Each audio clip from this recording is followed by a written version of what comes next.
सभी को नमस्कार। एक बार पुनः स्वागत है आपका हमारे YouTube चैनल पर। तो डियर स्टूडेंट, इस वीडियो में आज हम अध्ययन करने वाले हैं कक्षा 8 की जो पाठ्य पुस्तक है सामाजिक विज्ञान, जो इतिहास की पाठ्य पुस्तक है, इसके पाठ संख्या 3 यानी कि ग्रामीण क्षेत्र पर शासन चलाना। इस पाठ के हम इस वीडियो में प्रश्न तथा उनके उत्तरों का अध्यापन करेंगे। तो साथियों, वीडियो शुरू करने से पहले अगर आप मेरे चैनल पर नए हैं, चैनल को सब्सक्राइब जरूर कीजिएगा तथा बेल आइकन जरूर प्रेस करें ताकि जब भी मेरा नया वीडियो आप तक नोटिफिकेशन सबसे पहले पहुंचे।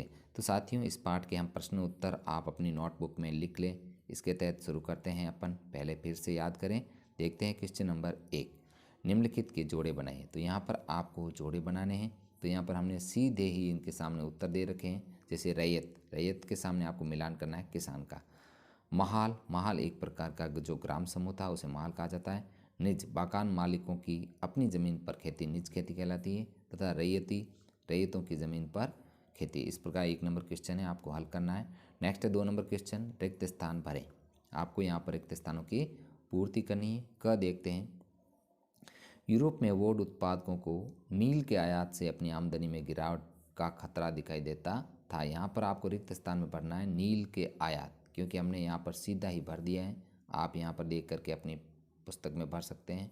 नेक्स्ट है 18वीं सदी के आखिर में ब्रिटेन में नील की मांग औद्योगिकरण के कारण बढ़ने लगी। यहाँ पर रिक्त स्थान में आपको औद्योगिकरण डालना है।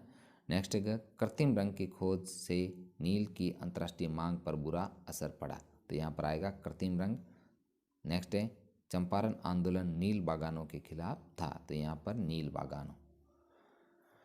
नेक्स्ट आइए विचार करें तो क्या है। अगला क्वेश्चन है, स्थायी बंदोबस्त के मुख्य पहलुओं का वर्णन कीजिए। तो स्थायी बंदोबस्त अंग्रेजों की एक पद्धति थी। इसके तहत कुछ महत्वपूर्ण पहलू हैं। देखते हैं स्थायी बंदोबस्त में क्या था। राजा में ताल्लुकदारों को जमींदार मान लिया गया। उन्हें किसानों से लगान वसूलने तथा कंपनी को राजस्व चुकाने का जिम्मा सौंपा गया था। 3rd नंबर पॉइंट है, जमींदारों द्वारा चुकाई जाने वाली राशि स्थायी रूप से तय कर दी गई थी, अर्थात भविष्य में इसमें बढ़ोतरी नहीं की जा सकती थी। जो जमींदार राजस्व चुकाने में विफल रहता था उसकी जमींदारी छीन ली जाती थी। ये जो स्थायी बंदोबस्त के थे कुछ पॉइंट थे जो हमने किए। नेक्स्ट अगला क्वेश्चन है, महालबारी व्यवस्था स्थायी बंदोबस्त के मुकाबले कैसे अलग थी। महालबारी व्यवस्था, उत्तर है महालबारी व्यवस्था स्थायी बंदोबस्त के मुकाबले निम्न प्रकार से अलग थी। 1 नंबर पॉइंट है, स्थायी बंदोबस्त में व्यक्ति विशेष की जमीन की मात्रा एवं गुणवत्ता के आधार पर राजस्व का निर्धारण किया जाता था। वहीं दूसरी तरफ महालबारी व्यवस्था में राजस्व का भुगतान पूरे गांव, जिसे महल कहा जाता था, के द्वारा किया जा सकता था। बहुत इंपॉर्टेंट लाइन है, महलबारी व्यवस्था तथा स्थायी बंदोबस्त। स्थायी बंदोबस्त में भू राजस्व निश्चित कर दिया गया जिसमें से उसको भविष्य में भी बढ़ाया नहीं जा सकता था, जबकि महलबारी व्यवस्था में समय समय पर भू राजस्व का पुनर्मूल्यांकन किया जाना था। नेक्स्ट अगला पॉइंट, स्थायी बंदोबस्त में भू राजस्व संग्रह करने की जवाबदेही जमींदारों की थी, जबकि महलबारी व्यवस्था में यह जवाबदेही गांव के मुखिया की थी। Next 5 number question. साथियों, आप हमारे YouTube चैनल पर बने रहिए तथा इस वीडियो को शुरू से लेकर अंत तक पूरा देखें ताकि आप इस जो प्रश्न उत्तर है इस पाठ के आप अच्छे से कर सकें और अपनी नोटबुक में लिख सकें। नेक्स्ट 5 नंबर, राजस्व निर्धारण की नई मुद्रा व्यवस्था के कारण पैदा हुई 2 समस्याएं बताइए। उत्तर है, मुद्रा व्यवस्था की निम्नलिखित 2 समस्याएं थी। एक था कि मुद्रा व्यवस्था में ऐसा माना गया था इससे सामान्य किसान संपन्न उद्यमशील किसानों में परिवर्तित हो जाएंगे, किंतु ऐसा नहीं हुआ। दूसरा पॉइंट है कि राजस्व अधिकारियों ने भू राजस्व की दर काफ़ी ऊंची रखी थी। रैयत इतना अधिक भुक्त राजस्व देने की सहमति में नहीं थे। नेक्स्ट 6 नंबर क्वेश्चन, रैयत नील खेती से क्यों कतरा रहे थे। उत्तर है कि रैयत नील खेती करने से निम्नलिखित कारणों से कतरा रहे थे। रैयतों को नील की खेती के लिए अग्रिम ऋण दिया जाता था, किंतु फसल काटने पर बहुत कम कीमत पर अपनी फसल बेचने के लिए मजबूर किया गया था। इस कीमत से वे अपना ऋण नहीं चुका पाते थे, फलतः वे कभी न कभी खत्म होने वाले कर्ज में फंस जाते थे। इस कारण से रैयत नील की खेती से कतरा रहे थे। 2 नंबर पॉइंट है, नील की खेती के लिए सर्वाधिक जो उर्वर भूमि की आवश्यकता पड़ती थी, शेष बची भूमि अन्य फसल उगाने के लिए लायक नहीं रहती थी। नेक्स्ट 3rd नंबर, उन्हें अपनी जमीन के एक निश्चित हिस्से पर खेती करनी पड़ती थी, अतः दूसरी फसलों के लिए उनके ज़मीन का एक छोटा हिस्सा ही बचता था। नेक्स्ट 4 नंबर, नील की खेती के लिए अतिरिक्त मेहनत तथा आवश्यकता होती थी, फलतः दूसरी अन्य फसलों के लिए उनके पास श्रम और समय की कमी पड़ जाती थी।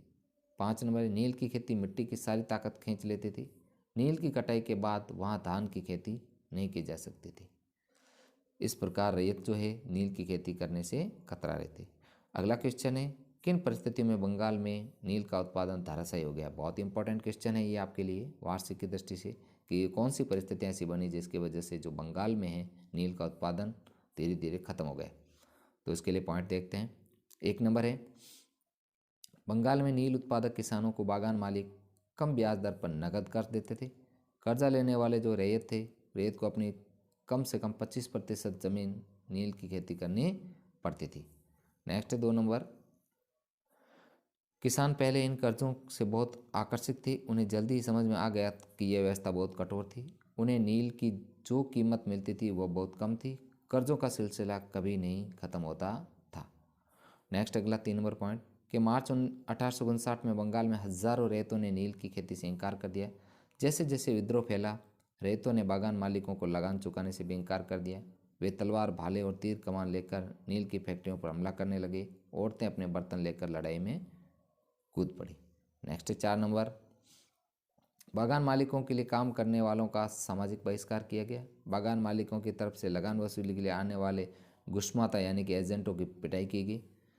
रैयतों ने कसम खा ली कि वे न तो नील की खेती करने के लिए कर्जा लेंगे और न ही बागान मालिकों के लाठीदारी गुंडों से डरेंगे। नेक्स्ट है 5 नंबर, बहुत सारे गांवों के में जिन मुखियाओं से नील के अनुबंधों पर जबरन दस्तखत कराए गए थे, उन्होंने नील किसानों को इकट्ठा किया और लठियालों के साथ आमने सामने की लड़ाई लड़ी। कई स्थानों पर रैयतों को बगावत के लिए उकसाते हुए जमींदार खुद गांव गांव घूमने लगे। नेक्स्ट अगला 6 नंबर पॉइंट, कि क्षेत्र के मजिस्ट्रेट एस्ले एडन के एक नोटिस जारी किया जिसमें कहा गया कि रैयतों को नील के अनुबंध के लिए मजबूर नहीं किया जा सकेगा। अगला पॉइंट था कि विद्रोहियों की गतिविधियों से चिंतित होकर सरकार यूरोपीय बागान मालिकों की रक्षा के लिए आगे आई। नील उत्पादक व्यवस्था की जांच के लिए एक आयोग का गठन किया गया जिसने अपनी जांच में बागान मालिकों को दोषी पाया गया।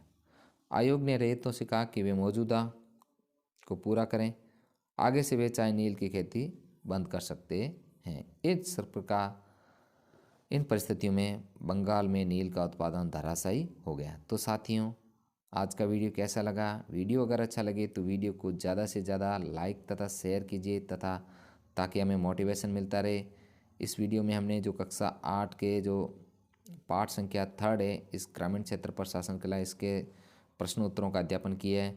साथियों, बने रहे हमारे चैनल पर। आपको जो कक्षा 8 के समस्त हमारे अतीत पुस्तक के समस्त वीडियो उपलब्ध करवाए जाएंगे हमारे ही चैनल के माध्यम से। आप इन प्रश्नों का उत्तर कर सकते हैं। धन्यवाद।